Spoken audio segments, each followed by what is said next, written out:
Assalamualaikum warahmatullahi wabarakatuh. Nama saya Istika Rahma Afriani, kelas 11 MIPA 2.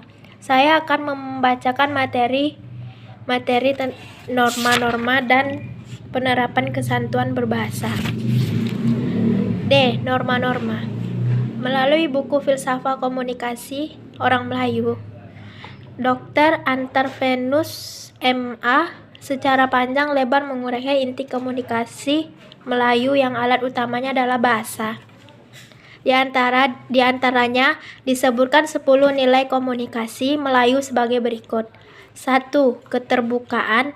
2. Penghargaan. 3. Kerjasama. 4. Kesepahaman.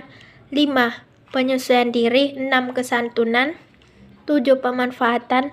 8. Kewajaran. 9. Kepercayaan. Dan 10. Berimbang rasa.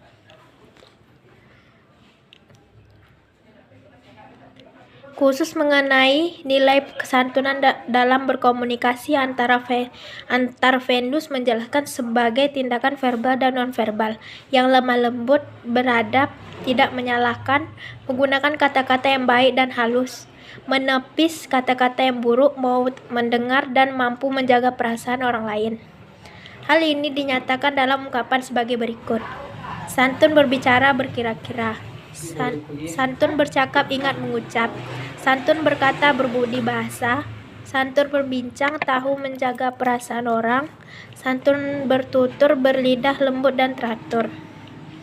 Kesantunan bersifat kontekstual dalam arti sangat terikat sebagai aspek seperti tempat, hubungan antar pelaku komunikasi, atau situasi komunikasi yang dihadapi. Kesantunan telah menjadi sifat seseorang. Orang tersebut dianggap sebagai orang yang berbudi mulia. Bila kesantunan dijadikan sifat atau budinya mulia, terpujilah tabiat. Atau kemanapun pergi disayangi umat, atau sentosalah hidup dunia akhirat. Selain 10 berkomunikasi di atas, terdapat pula 12 norma komunikasi yang baik di lingkungan sebagai berikut. 1. Katakan apa yang sepatutnya dikatakan. 2. Berbicara dengan hati-hati, tepat, dan mengikuti alur. 3. Berbicara untuk tujuan yang baik. 4. Hargai perbedaan cara pandang antar manusia. 5. Bersungguh-sungguh memahami situasi komunikasi. 6. Satunya kata dengan perbuatan. Jangan berbicara berlebihan. 8. Jangan membungkam hal bicara orang lain. 9. Jangan mencampuri urusan pribadi orang. 10. Jangan membuka air orang. 11. Jangan tergesa-gesa menyimpulkan. 12. Jangan sombong. Penerapan kesantunan berbahasa. Kesantunan berbahasa dalam hubungannya dengan komunikasi dapat diterapkan dalam sebagai sendi kehidupan dalam kesempatan ini. Dicontohkan, sejumlah sapaan yang menandai perbedaan status dan peran partisipan dalam berkomunikasi. Sapaan adalah cara sopan yang digunakan untuk bercakap atau menulis pada saat merujuk kepada seorang individu atau kelompok ketika berkomunikasi. 1. Sapaan dalam kekerabatan.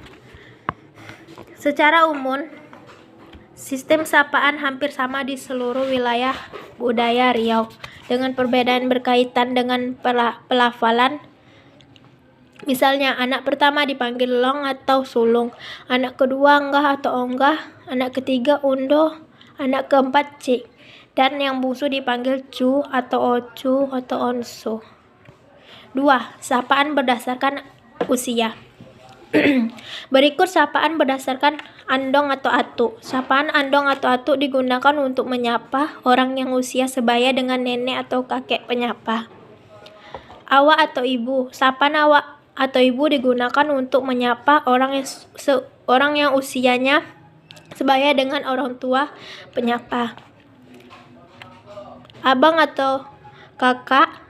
Sapaan abang, kakak, dan akak digunakan untuk menyapa orang yang usianya lebih tua dan belum berkeluarga atau orang yang sebaya dengan abang atau kakak penyapa. Nama diri. Sapaan nama diri digunakan apabila penyapa sebaya usianya dengan yang disapa. Budak sapaan. Sapaan budak digunakan untuk menyapa orang yang usianya lebih muda daripada penyapa. Beliau. Sapaan beliau digunakan untuk menyapa orang yang sudah akrab dengan penyapa. Sedao. Sapaan sedao digunakan untuk orang yang sangat akrab dengan penyapa. 3. Sapaan di luar sistem kekerabatan. A. Kata sapaan bidang agama. Sapaan bidang agama ialah kata sapaan yang digunakan untuk penyapa yang orang yang mendalami dan bekerja di bidang agama. B. Kata sapaan bidang adat. Sapaan bidang adat ialah kata sapaan yang digunakan untuk menyapa orang yang memangku jabatan dalam adat.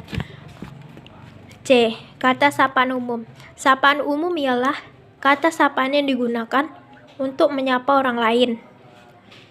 Penggunaan kata sapaan ini bergantung pada usia, pekerja, dan status sosial.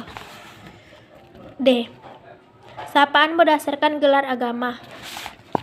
Lobai digunakan untuk menyapa orang yang sudah masuk sulu atau orang yang mempelajari agama dalam tempat. Foki digunakan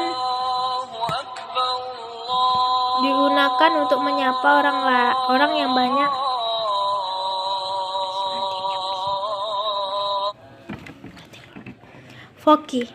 digunain untuk menyapa orang yang banyak mengetahui pengetahuan agama lebih tinggi daripada ustadz.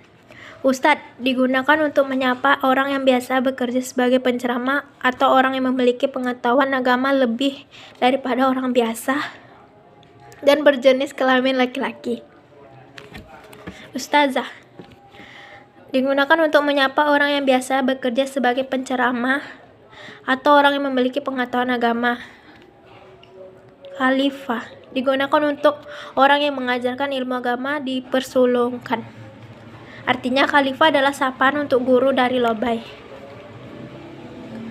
Buya digunakan untuk menyapa orang yang dihormati dan disegani yang laki-laki dan orang yang mengetahui tentang agama Islam. 4. Sapaan berdasarkan garis keturunan. Tengku digunakan untuk menyapa orang dari keturunan raja. Biasanya gelar ini disertakan nama diri pemiliknya. Misalnya Tengku Usman dan Tengku Ali. 1. Digunakan apabila yang perempuan dari suku Melayu, sedangkan yang laki-laki berasal dari Timur Tengah, misalnya Arab. Said digunakan untuk keturunan Tengku menikah dengan keturunan Wan. Gelar ini disertakan dengan nama diri pemilik, misalnya Said Eko dan Said Salman. 5. Sapaan berdasarkan profesi atau gelar. Pak atau Bu. Sapaan Pak atau Bu adalah sapaan untuk orang yang mengajar di sekolah atau perguruan tinggi. Selain murid-murid tempat guru itu mengajar, masyarakat yang mengetahui seseorang itu adalah guru juga akan menyapa dengan sebutan Pak atau Bu. Bidan. Sapaan bidan adalah sapaan yang digunakan untuk menyapa seorang bidan.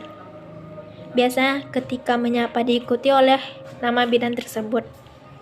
Pak Kua. Sapaan Pak Kua adalah sapaan untuk orang yang bekerja di kantor urusan agama. Dato.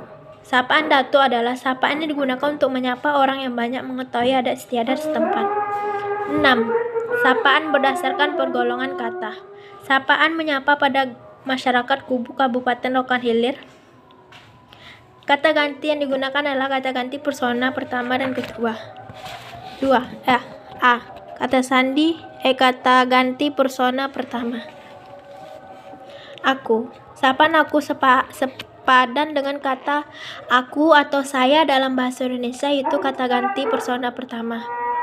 Awak. Sapaan awak sepadan dengan kata saya berbahasa Indonesia.